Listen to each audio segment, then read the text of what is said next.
It will still provide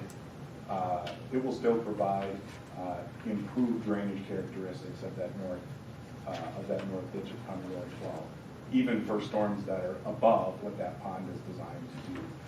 Basically, what it's designed to do is it will hold like that bathtub for that storm event up to the 100-year event. Any of the additional water that would be coming from a larger rain event would be allowed to discharge through a controlled location, which would be on the south side of the pond, so we can control where that extra water is going, which is to County Road 12 where we want it to go. So even though there are certainly larger storms out there, just because there might someday be a 200-year or 300-year or 500-year event doesn't mean that the pond isn't working during those events anymore. It's still providing improvement. And you mentioned, Derek, the 5-foot depth of the pond. Mm-hmm. That's the wet. That's the water that will always be there. And that's providing your quality treatment. That's letting any contaminants and things settle out, any phosphorus, that's holding all that. The actual bounce, the depth of the bounce, I don't know if you know that off the top of your head. I believe there's another 5 or 6 feet without digging up my entire. Yeah. So you've got about 5 or 6 feet of water that can build up on top of the pool that will be there. And keep in mind that pond gets, with the slopes, that area, surface area of the pond gets bigger right as you come up. So that upper 5 or 6 feet has a lot more volume than that lower 5 or 6 feet because the surface area is a lot bigger.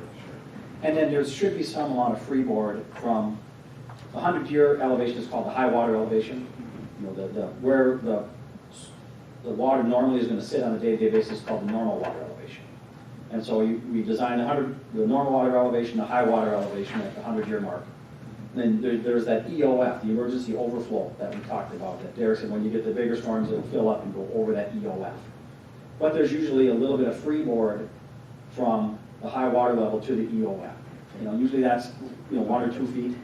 So you will get another, some incremental amount of storage above and beyond the 100-year storm before it starts going over the EOF. So the pond will technically handle a storm larger than the 100-year event, even though the design criteria is the 100-year event. It's also probably worth noting with this, whenever we're designing these stormwater management systems, we have to be conservative because what we need to do with this, we need for this pond to meet the permit requirements once this thing is fully built out. So what we have assumed for this entire area is that each and every single one of these lots is going to be covered by 85% impervious surface. So that's a large majority of every single lot that will not be grass. It'll be building or parking lots or something like that. But there's a pretty good chance that you get at least a couple of buyers of these lots that don't actually use all of that area.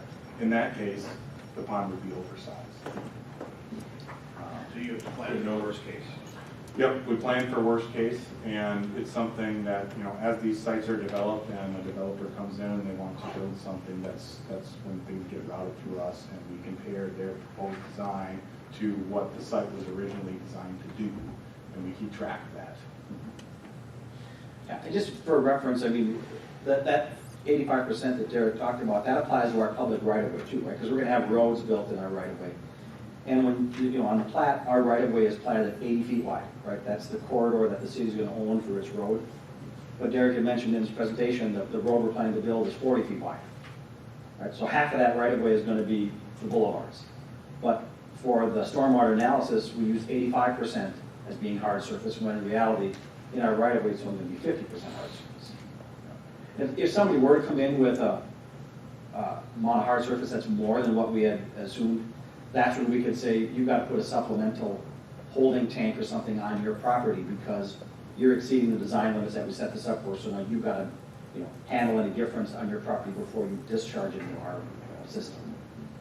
So the city will have control on those lots as they develop to make sure that they're in compliance with the design criteria that we used. I think you've done a pretty good job of explaining what's going on from the city end of it. I do know that we have County Commissioner Brad Nessett here and also Russell Voss. And I do feel that we should give them an opportunity to express their opinion on this. So you can get the mic over there so we can hear you well, Barney? Oh, that's fine. Yeah, yell then. So, you know, we've had water issues on that area for 20 years, a long time. And I find it, you know, just, I wish we could somehow wrap the fixes in with this project that would take care of the problems for these residents. You know, is it gonna help, you know, is the pond gonna help some in the north? Let's hope so. I mean, that's the idea. It may help some, but you can't say for sure that they're gonna take care of those issues. Is that correct, or?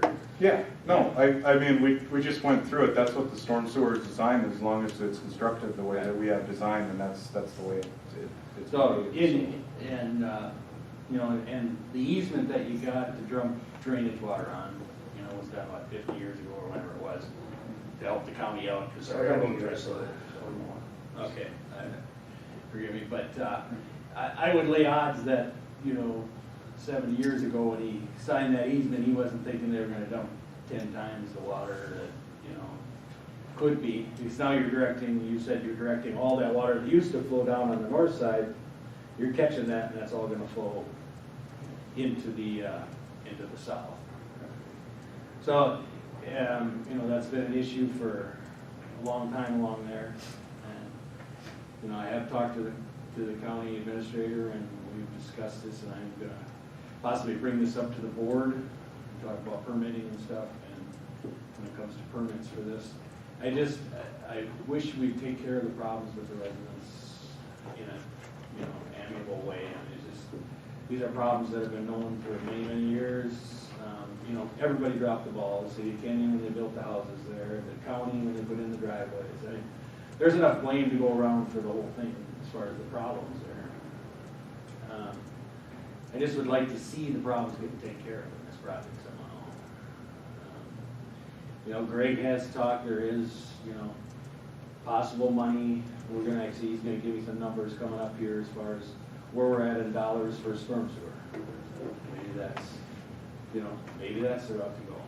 I mean, that's probably the ultimate fix to fix all this. But, you know, can we do that this year also? You know, I don't know. I think I believe the mayor and I and Greg are meeting Thursday, I think. Is that something? I got some email about that. Or is that- That's Thursday. Yeah, and I think I'm coming to that, or, Okay, that's fine. I think we're meeting. well, I don't have to if you don't want me. We're meeting here, aren't we? Yeah. Yeah. So. 11 o'clock is. We just want to get these resident issues resolved again. You know, I want the business park to go. I don't, you know, I'm not trying to stop it, but I really think we want to take some more time and, you know, I hear statements like, well, we got the easement, it doesn't matter, you know, there's nothing they can do. You know, it's like, and even your people on your planning commission commented about all the extra water getting dumped on. You know, they'll go down through faucets and then the Mulgreens down in there, and there's gonna be a lot more water than there used to be. And I've seen those ponds work in Winnemingo, and what happens is, Winnemingo, maybe it hasn't been maintained good enough, but if you know, right at the first two places across from where that pond runs, got inundated with those big rainstorms, because if the water was coming out of there at a 30-inch pipe, or maybe even bigger, I don't know, it's gotta be like this, but I mean, from a 30-acre housing division. So I mean, it's, you know, there's a lot more water going through there. And, you know, I guess I kind of just, you know, yeah, it's maybe, you know, one resident or 5 residents or whatever, but, I mean, sometimes you gotta stand up and say, you know, let's take care of the people. We can't just keep overlooking them and ignoring their concerns, and that's what I feel has happened in this situation. You know, we talked about the tile lines in Jacobson's yard, and, you know, there's no, I mean, we hear from the engineers, oh, it's out of the scope of the project. I understand that, but, you know, maybe something needs to be looked at a little in-depth or a plan needs to come up with what we're gonna do. And it involves the county too, I'm on board for that. Or the county, I know, has a fund, that, of money that can be used only within, Yeah, municipal how, utility fund. is that pretty healthy? It's, there's some in there right now, I think we get 260,000 a year, I believe. And I think we got the Pine Island project paid off now. Yeah. I know that was, I think, the last real big one, unless there was one done recently by, I don't know, I've asked for an accounting of that fund, okay. I don't know where the money's going. Yeah, you know, so because that could be a real win-win, because those dollars you can only spend within the city, a city limit anyway. And so that could be the county contribution, you know, and then, and I mean, if we could partner on something like that, that could be where there could be a partnership between the two.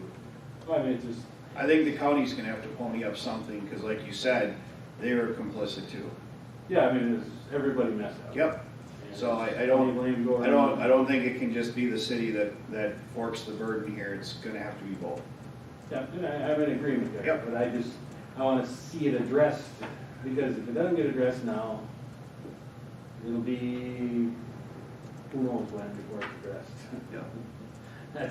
That's what I've seen happen, and that's the experience, because it's out of sight, out of mind, you know, we're on to the next shiny object, and, you know, and so, you know, hopefully we can come up with some ideas, you know, Thursday while we're counting the dollars in the county fund. I just would really like to solve this issue for these residents. You know, it's not, you know, sure, it's only a few, but, you know, if you were one of them residents, you know, with your property and your family, and there isn't any of it that would be real happy about the whole deal, you know? And, you know, just because it isn't you directly or somebody that's directly, you know, involved with you, it still shouldn't lack in importance to take care of the problem. Well, it's gonna have an effect on the future up that way anyway, regardless of what. It has to be taken care of in somewhere, so.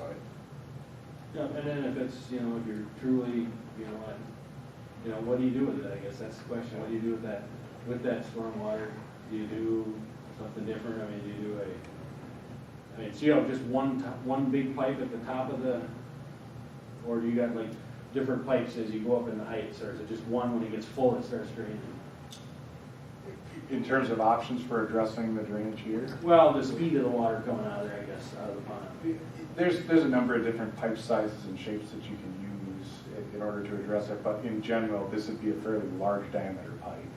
You have one large diameter pipe, so. it's at that Generally, level. generally having one larger diameter pipe is gonna be more economical than, you know, several small ones. But, you know, the question's gonna come up, you know, when you're looking at that project and how to address it. Does it make sense to pipe water over to the south where it currently drains overland, or do you wanna keep it all completely within the right of way? And that's where it's just, you know, once you get into the details of that project, you just gotta figure out what the most, you know, effective and acceptable route would be for everyone to address the needs that you're talking about. Does that kind of make sense? I mean, there's a number of different ways that you can address these drainage concerns. Well, yeah, there's a number of ways, but are we going to address them? This is the question. Are we gonna take care of it? And, you know, I'm all for helping, you know, getting the county involved and doing what we can. You know, and I guess I would hope the city would be in the same realm of thinking that, you know, we can get these problems taken care of. What I'm looking at is, that is Thursday, Yeah, 11 Thursday, o'clock. Thursday at 11. What I'd like to do is get the heads together, you, county engineer, and if you or Derek could, I feel, to represent the Marty, city. did you ask for this meeting, or was this Isaacson? Greg suggested it. And who do you want to come again? Well, I guess, I don't know if we necessarily need the engineers, but we just gotta come to a conclusion as far as. Okay, so do you want any staff there, or do you just want, No, that's fine. I mean, it's not a secret meeting. I mean, we're No, I know, I'm just asking a question though, because you didn't say when you. Oh, no, had this I meeting. mean, the more heads, the better, so we can send out Okay. and, From both point, I feel from the county, from the city, you guys know what's So you're going gonna have the on. county engineer there, so. Yeah, I think it would make Yeah. sense to have one of our Yes. engineers.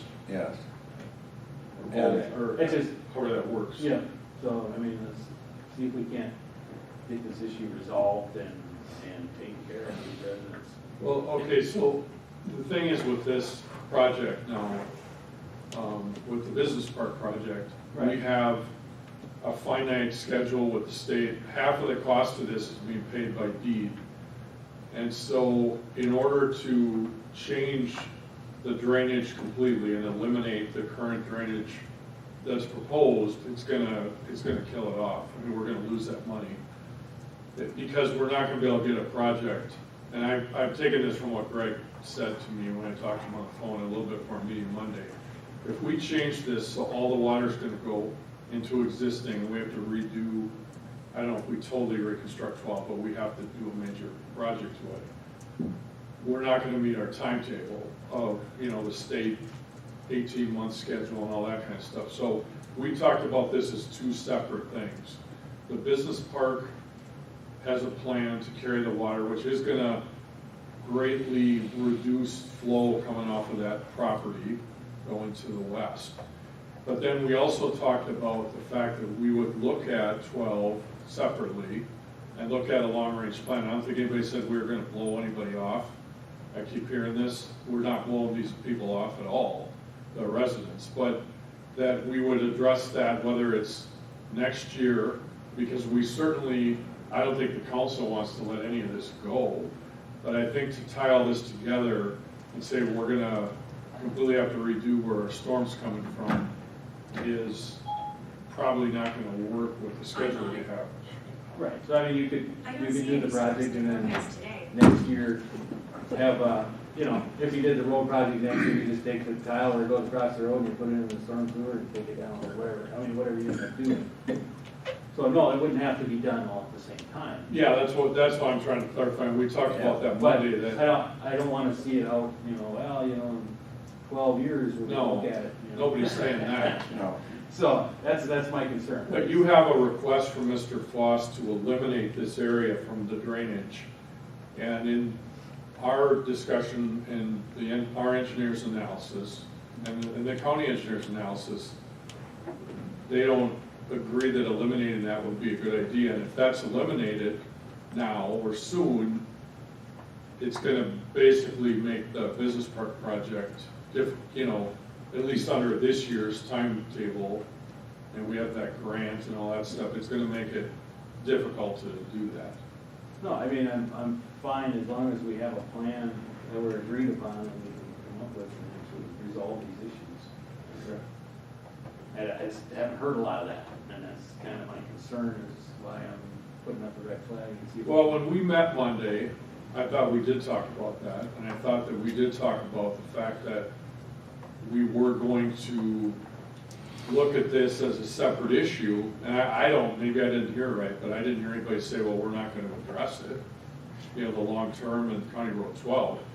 There was, what I heard from the county engineer was a little different as far as how much money there is available right now, though, in that urban, county state aid part of it, and he talked about 27 Fifth Street in Pine Island, that was, I don't know if they're still paying that back in effect, if that was bonded for, I'm not sure. But that there isn't right now, and maybe this will change in 21, whatever, isn't a lot of money in there. But that's not saying that there wouldn't be in a year or two. We didn't get a breakdown of what's in there over the next 5 years either. And that's what I've asked for him, to provide for us Yeah, good accounting, so we know what money's there, what's available. If we can have it planned out to take care of the problem 2 years from now and, have it budgeted out and that kind of thing, that would be great, I guess that's what I'd like to see, something like that. what I'd like to see is us go forward with the park, but have a good faith plan, what we're gonna do for what we're discussing right now. And, it needs to be, like you said, if there's money available, or 2021, or going forward, we need to address it. Basically, I think it's a lot of it, the county is the one that's gonna have to pony up and do something about it. Well, I think that the county would definitely kick in on that. I don't know if they're gonna front the full cost of it. I think some of the problems are city-owned also, but we'll do everything we can to solve the problem. But the city should, or I mean, the county should agree and say, yes, we will address this within a specific amount of time. Yeah, and that's what I hope to come, I hope we have a plan that says, you know, this is what we're gonna do, this is when we're gonna do it. If we follow the current plan for the business park and the current drainage plan, then we come back in a year or two, or, I mean, start talking about it this year, but I'm talking about physical improvement. And then you talk about a bigger, or a storm sewer along 12 and making that an urban section. Well, then all of a sudden, that doesn't become nearly as cumbersome or big of a, you know, drainage, stormwater line that's gonna be needed. If all of it goes through it, that's where it gets kind of, you know, dicey, because we don't know what's further down at the end of the, you know, where that meets the next existing storm sewer line. Now, if this drains the way it's supposed to, if this business park goes in and it drains through that easement, that's gonna carry a lot of that water. Then you add a storm sewer to Manderville Road there, and yeah, then that really should take a lot of that water. But again, you still have that question about those tiles and where they come from, and nobody really knows. So we can't say with 100% certainty we're gonna pick all that up. But those were private tiles that were put in. So some of that is, not that we don't want to deal with it, but it's not like the tiles were put in by the city It's of not county. a problem. They go back to, you know, private farming operations. And they were, you know, dug up when the houses were constructed. And maybe we'll cut some of those when we grade this, and we'll, That's what we talked about possibly. hope. Because it's But we don't probably, know. in general, when the tiles, you know, they're hooked, the whole sections sometimes are all hooked together, you know, and come Yeah, out. you just. So it's maybe being fed from, you know, way at the top of the business park, you know? Okay, Well, I would say, I think it's great, the meeting is happening here and, you know, to work things through, but we don't wanna just force something just to do something. We wanna make sure we do it right. You know, if we're gonna put that kind of money into it, we wanna make sure that it's done correctly and it actually solves the problem. So I don't, you know, so we wanna just make sure that there's, you know, good faith effort on both sides to fix it the right way. That's what I was hoping we could get done, you know? Yep. Hopefully we'll get a long ways maybe on Thursday onto that, see what we can do and go towards resolving these issues. I got a couple comments, if I could, please. And I guess we're the people that are affected the most by that drainage easement project, and like I explained to you at the other meeting, how it come to pass, and there were no other options. That 7 years ago, so it, you know, but now with the new development and there's other alternatives, we're the property owners, and the city did run sewer and water out there and assessed us on that, like it was buildable. The county then in turn reclassified it as residential property from agriculture property, and the taxes went up from 1,000 to 3,000. And that plan that you talked about PUC or pollution control requires that plan for all that development. The city gave permits to build out there without one of those plans, water plan. But yet, for the last 15 years, and Mr. Retzigal can attest to that, it's been kicked the can down the road. The city says it's the county problem, the county says it's not their problem, it's the city problem, and both city and county have that kind of zoning and are required, like you said, to have a plan. So now what do we get for our assessments? We get to be the dumping ground for this water again. And it looks like that's the best plan they can come up with. So I don't know, you know, I'm pretty leery about what goes on here. The Planning Commission, at the other meeting, two guys said they had a problem with dumping the water on us. And you spoke up, Mr. Mayor, and said you had a problem too, you would like to see this fixed. But 3-4 days later, well, no, we're gonna dump the water anyway, and it seems like it's just gonna go on and on like it was before. So I have very little faith actually that it's gonna happen next year or the year after, because Dan, you had told us when you got to be a commissioner in the county level, and you understand the problems that go with funding it and getting it done. And it's been 12 or 15 years ago or more. And now we're talking about kicking it down the road again. And I don't know, I guess I feel we're being shorted out there when we get assessed that kind of money for sewer and water line. And who's going to benefit the most from it? The new development? But we can't spend any money to correct the problems on this development fund. And I'll be quite honest with you guys, I have made an appointment with an attorney. So maybe the project will get delayed for another reason. But I am dead serious, this is the last time I'm coming in here and appealing to the city council about fixing this up there. And when we talk about bringing new businesses to town, projected phantom businesses at this point, spending $2.3 million, but we can't put the infrastructure to the residents that have been here for 12 years. And they're getting billed for storm sewer out there every month besides. We went over all that stuff before. And then if you're gonna bring new business to town, they're gonna need places to live. And that little chunk of property would be ideal because there is outlets there and somebody's gonna develop it for houses if it's got the infrastructure it needs. So I don't know what else to tell you guys, but I do have a meeting next week. Just one question, when you say fix the problem, what would your view, or what would your version of the fix be? Well, I No guess water my discharges view- onto that easement? Yeah, well, if you're gonna drain that project, put in the storm sewer or do it. I find, I don't know how this stuff works, but, you know, and I realize there may be more water there than there can be. And maybe there should have never been houses built out there in the first place, you know. I don't know, but that all got sidestepped. And it isn't Mark's fault, but 2 administrators before he was here, and you guys weren't on the council then, but they get permits to build without this planning. And then it develops a problem.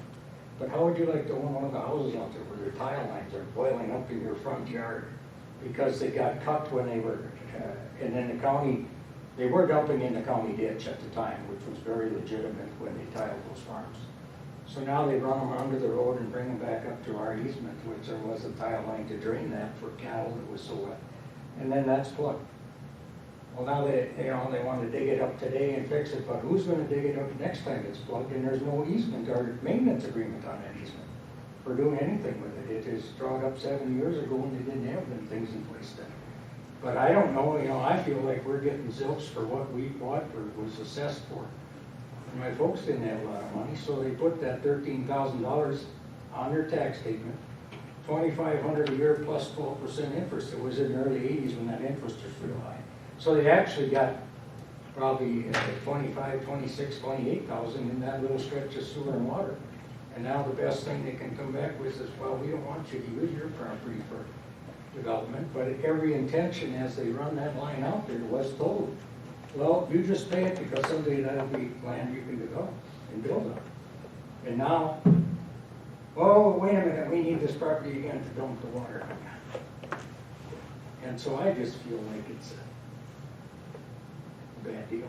And like I told them last week, my mom's in a nursing home and she's gonna have to sell that property, and eventually here in the future. And I don't know what will happen or how it's gonna happen on any of your problem. It's just that it would be worth more if this problem gets cleared up.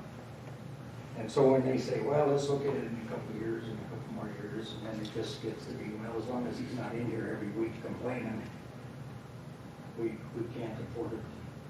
I was just trying to get at if your view of the fix is that, right now there's a culvert that comes across and discharges water into the easement on the south. I don't know if your view of the fix is to eliminate that culvert and take all the water down. to Well, the I would intersection. either like to have the easement released so we can use our property as was assessed. Or if you think it's cheaper to buy that property, I'd sell it to you. And you can have the 2 lots that are available, or there's a couple sewer outlets there in that field, but I would split it and sell it to you if you think that's cheaper. I mean, I'm not trying to be a jerk here, but I'm trying to protect my mother and her property here. Well, sure, that's. And if it was your mother, you would be doing the same thing, every one of you. So I guess that's where I'm coming from. It's just, if we go after a fix, we want to make sure that it's, if you think, what you think is a fix and what the city and the county might think is a fix. Absolutely, I We want to make agree. sure that, Okay, right, well, we let's want to either go for the free up, fix that we think is free a up fix. the and move property or on. buy it then, I don't care.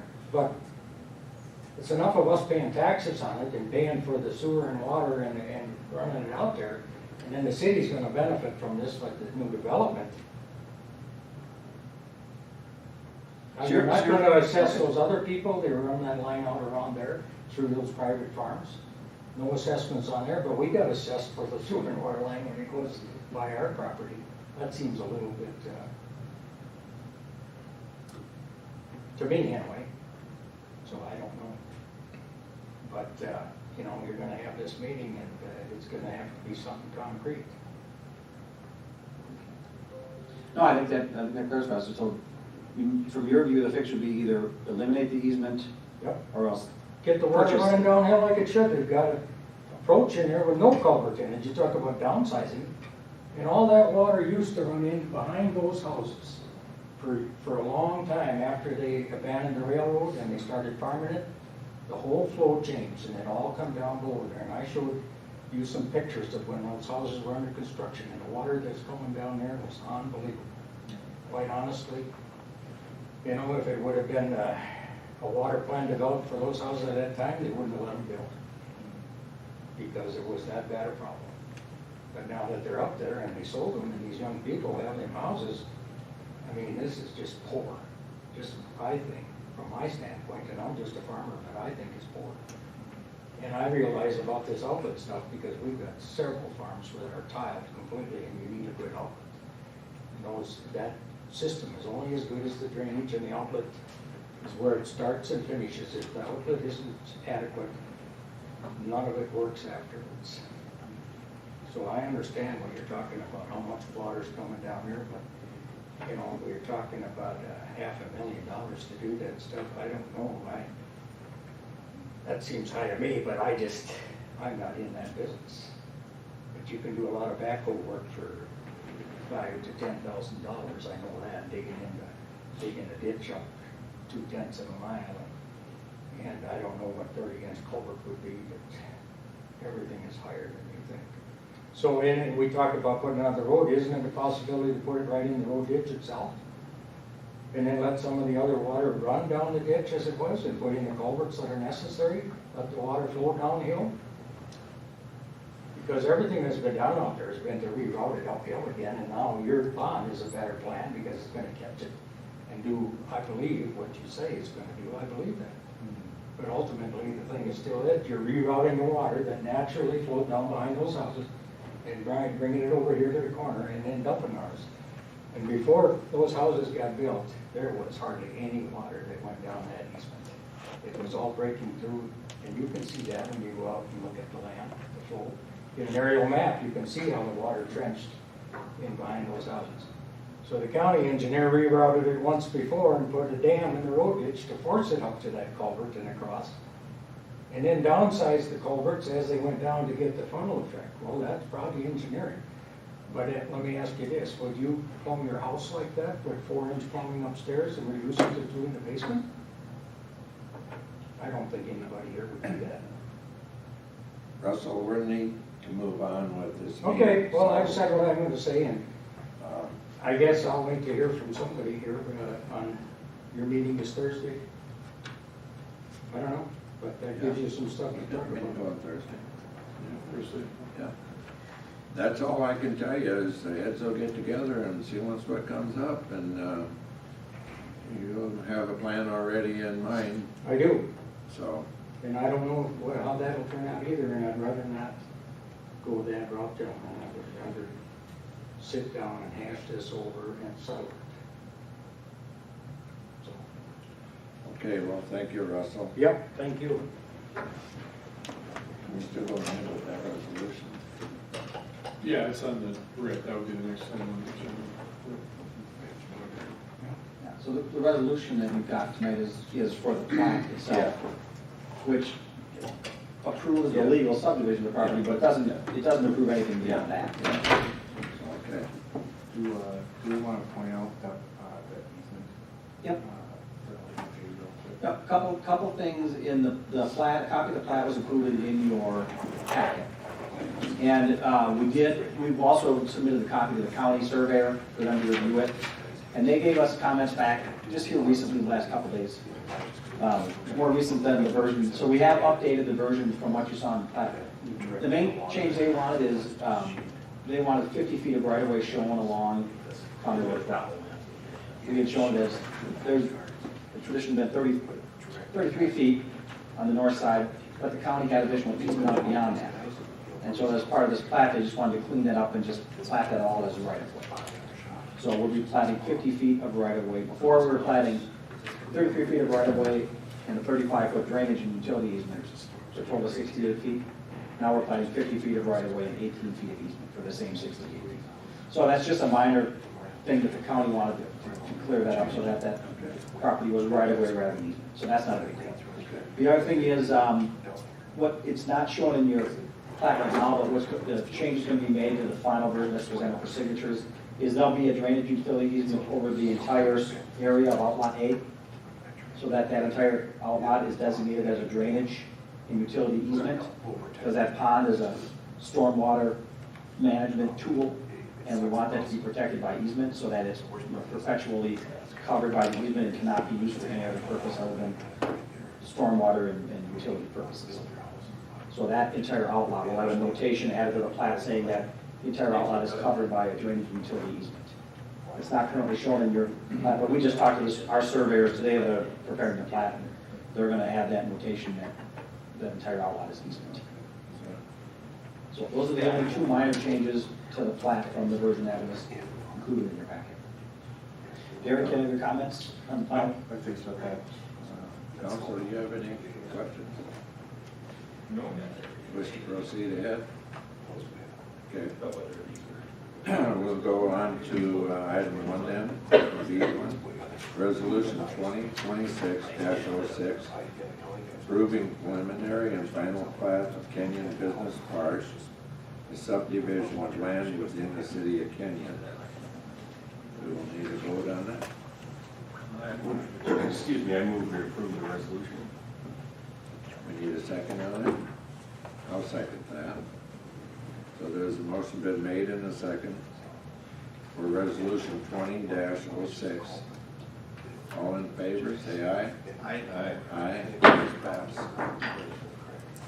Okay, we'll move ahead a little bit. We'll go to another resolution. 2020-07, ordering preparation of report on improvement at the Kenyon Business Park. Derek, I don't know if you want to describe this one. Sure, yep, I can comment on this. So if you remember from the Red Wing Avenue project, one of the first activities that we had done with that particular project is we prepared a feasibility report.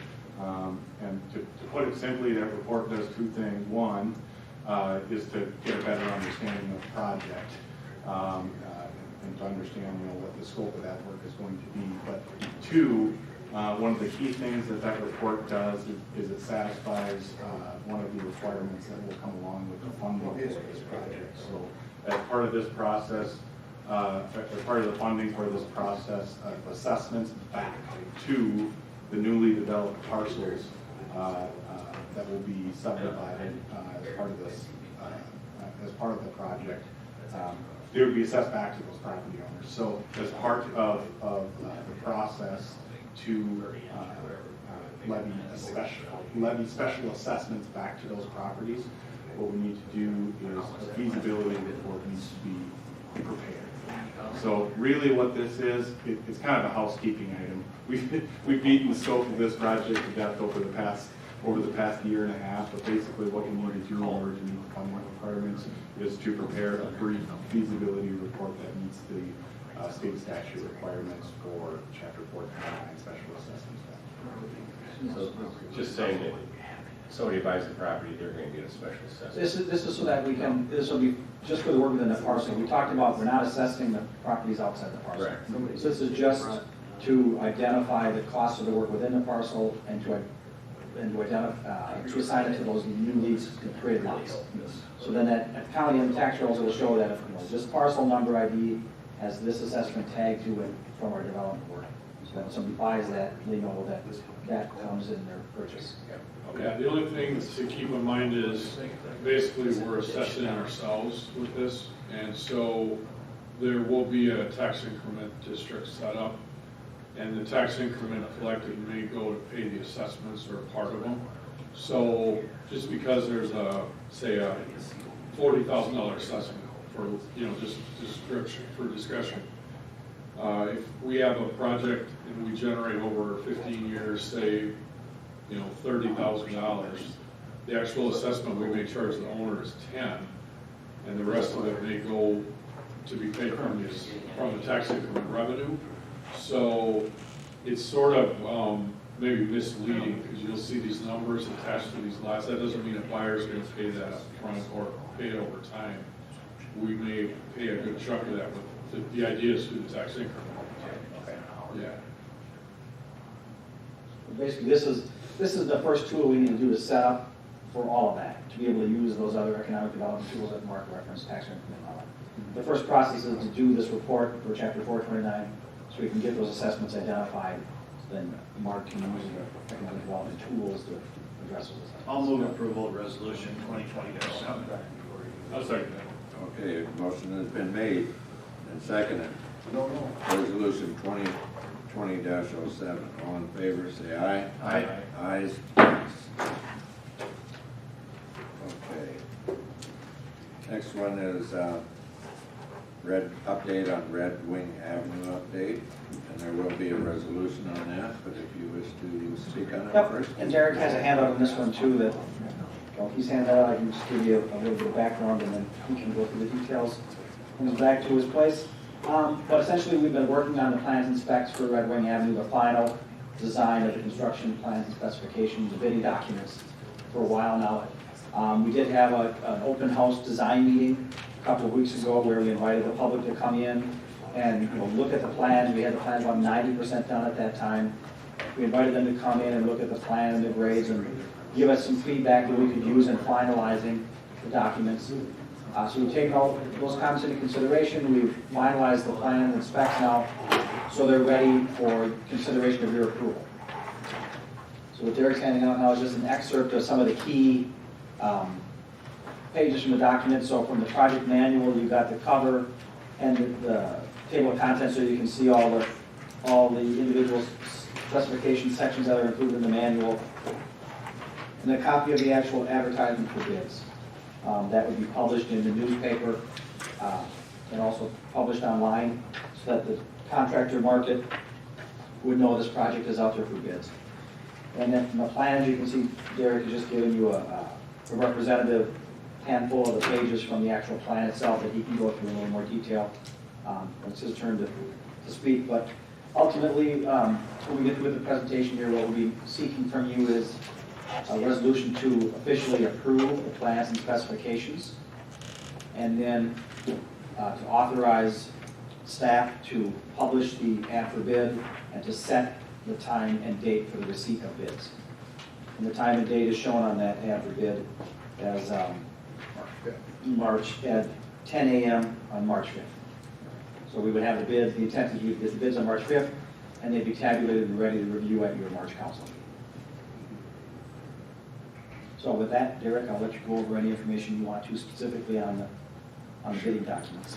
Sure. So won't get into a ton of detail on the nuts and crannies of exactly what we're doing with the street and the sanitary and the water with this discussion here today, but I'll just kind of provide a real brief overview of what's proposed as part of this project. So what we've been discussing for this project since the feasibility report was prepared was that Red Wing Avenue between 2nd Street and 10th Street, so that 8 blocks of street in there would be constructed as part of the base bid. That was the original project area that we were looking at when we first started working with this project. About the middle of our preparation of the feasibility report, a couple of extra areas were added to the project. So that would be these alternate areas we've been discussing. The first of which, alternate number 1 is 4th Street. So that's about a block, or about a half a block of 4th Street directly west of Red Wing Avenue. It shows on the title sheet of the plans. I can bring that up If you want a map of what the base project is and those 2 alternates. So the second alternate is the alley improvements. So that's the alley that's directly south of 2nd Street and between Forest Street and Red Wing Avenue. So 1 block of alley in the downtown area. So one of the things that I'll point out in the way that this will be set up in terms of the contractor's bid is typically what we do with these. I mentioned the base bid before. That base bid, the contractor gives all his pricing for that base project area, which is Red Wing Avenue. And those numbers will be the basis for which you will determine which is the lowest bid. For alternate 1 and alternate 2, what we typically do with these types of projects is we call them add alternates. So with those 2 alternates, the contractor will be allowed to give their pricing for each of those individually, and the council will have the choice whether or not to award the base bid and which of the add alternates they would like to add on to that. So for the purposes of determining where that low bid will come in, we'll be going off the base bid, and that's what we have to go off of. But those add alternates are basically options. And the way that I'm looking at those is if for whatever reason the numbers are coming in way higher than what we had originally proposed, this is a means that we can use to easily subtract some scope from the project without having to do a major workaround with the plans or anything like that. Basically, if those prices come in high, you'd have the choice to eliminate one of the add alternates from the project. Does that make sense? Okay.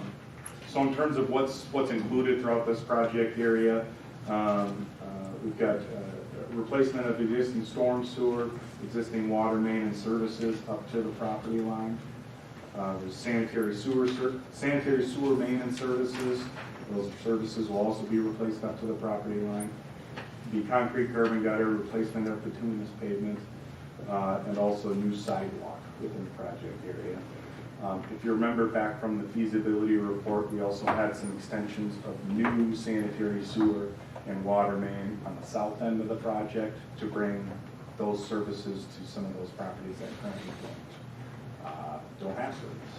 So all in all, the overall scope of the project is almost identical to what we had looked at in the feasibility report, which is good. Sometimes with these projects, when you're working through design, you find some surprises.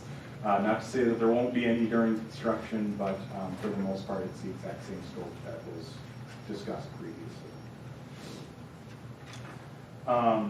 So one of the main things that I want to discuss with you all here today was related to phasing of construction. So if you look at that second larger 11 by 17 plan, there's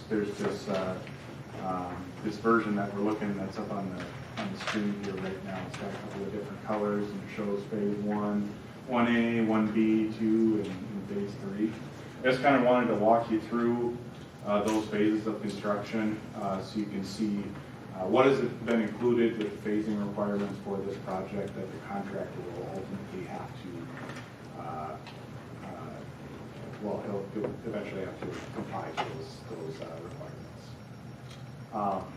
So I'll just kind of walk you through those very briefly here.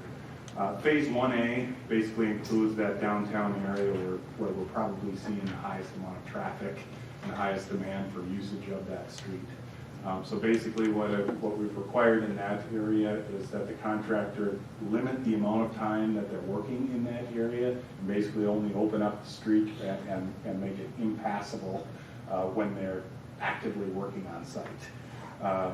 All the other times when they're not actively working, we want that back in gravel or to remain in its existing paved condition until they actually have to enter that area. So one of the other things that's required in this phase 1A is a milestone completion date. By July 31st of this, excuse me, of this summer, they would have to have all the utilities within the alley and that first half block of Red Wing Avenue fully constructed, curb and gutter installed, sidewalk installed, and bituminous pavement installed. And the intent of that is to have that ready several weeks before Rose Fest, so that you could use that area during the celebration. I didn't want to creep too close up to Rose Fest just in case something goes wrong. Then we're not putting that celebration in some type of hard place and you don't have to make last minute plans. So that's basically what's required for phase 1A. For phase 1B, they're required to do basically everything that they're required to do by the July 31st date in phase 1A, except for installation of the hard surfaces. So that's the pavement, the sidewalk, any of the curb and gutter, those types of things. The contractor will have the option of doing that if they would like, but this area simply, I just wanted to get back to aggregate base so it's passable for local traffic and residents throughout that area by that July 31st date. So phase 2, first, one of the things to point out, while phase 1A and 1B are going on, this area basically south of 5th Street cannot be worked on. So that area will just remain open. It'll be fully accessible just like it is right now. They're limited to working in that area to the north of 5th Street until they get that close to done. So basically what happens is once the contractor is getting close to completing phase 1A and 1B, they're going to have their underground crew that won't have anything to do. I don't want to encourage them to send their underground crew to some other project because there's plenty of stuff going on elsewhere. So what phase 2 is intended to do is to give them an additional block for their underground crew to stay on site and continue making progress on the project for a short period of time, 2 weeks, until they can finish up with all the work that's required within phase 1A and 1B. So once that 2-week period is passed, then basically what the contractor will be allowed to do is they can work on the entire southern end of the project. They'll be able to open that all up, put in their sanitary sewer, water main, all those utility improvements, and continue to make progress on the project until the end of the year. And we've set the substantial completion date for this project of October 31st.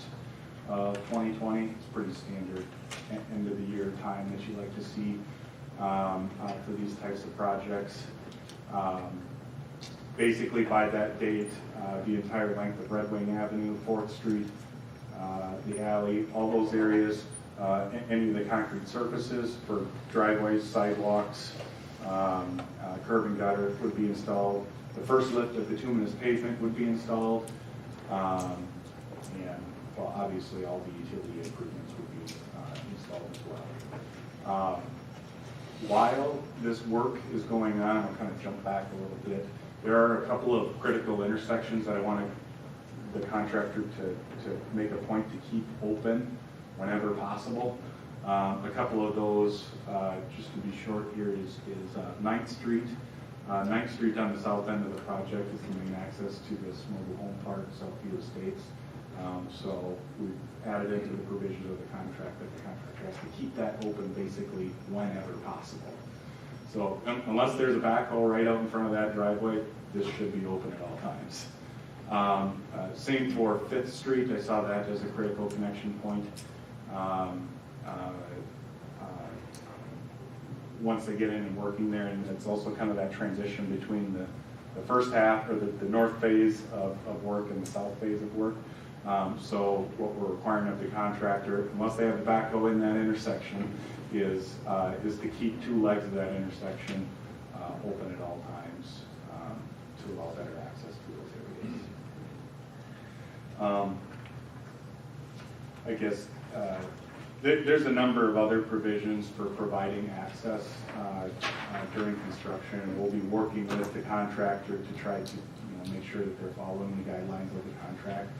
Realistically, when it comes to discussions with property owners, especially once we get up to our next our pre-construction meeting with all these property owners, I'm going to be kind of pulling the reins back on expectations for what you could expect to, when you could expect to get into your driveway, just to basically in an attempt to get under promise, and then hopefully we can over deliver during construction. But all this to say, we have a number of provisions and requirements for the contractor to provide access during construction, but there's only so much you can do.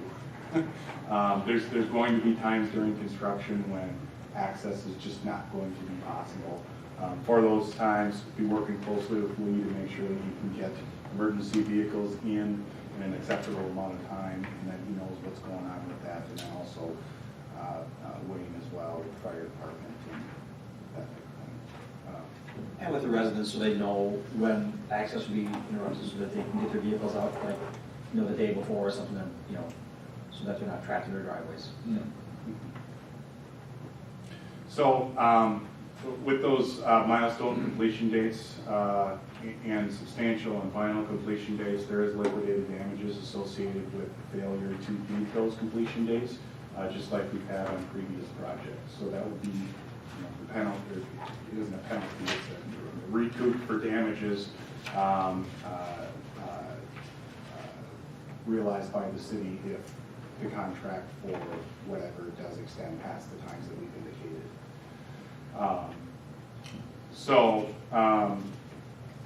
With that, the only other item that we did want to bring up for discussion to try and get your opinion on, as you probably noticed in my letter, we wanted to explore the idea of adding an early completion incentive bonus to this project. This isn't something that's done typically on a lot of these types of projects, but the reason why we're bringing it up here today is for the last many years, we've been having issues with getting contractors to finish their construction projects at the contract date. There's always liquidated damages that you can hold over their head, but just like the Second Street project, anytime you're dealing with liquidated damages, you end up getting into contract negotiation with, or liquidated damages negotiation with them, and that ends up being a reduced amount. If you're lucky, you can recoup all of your damages, which are most of the time additional bills that are coming from your consultants. So what we wanted to do with this particular project is to add a little bit more incentive for the contractor to actually meet those completion dates. So the amounts that we have listed out in the letter here. Page 3 of the engineering update memo. Yeah, page 3 of the update memo. Basically what it requires is that first phase, phase 1A and 1B, would have to be completed. If they were able to complete that earlier than that July 31st date, there would be allowed a payment of up to $1,200 per day, up to $8,400, which is basically payment for $1,200 a day up to a week, is what it's allowed. For the south half, or for the reaching substantial completion, a little bit less, calculated at $1,000 a day, up to $7,000 total, with the total maximum amount of early completion bonus being up to $15,400.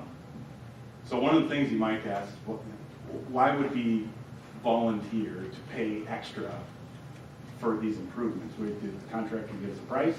Why would we pay any extra with this? If we get into these scenarios where the contractor is finishing the project early, I do believe there's good reason to believe that you guys would actually save money. And one of the biggest things that comes about when a project goes beyond the completion dates is our people that are out on site.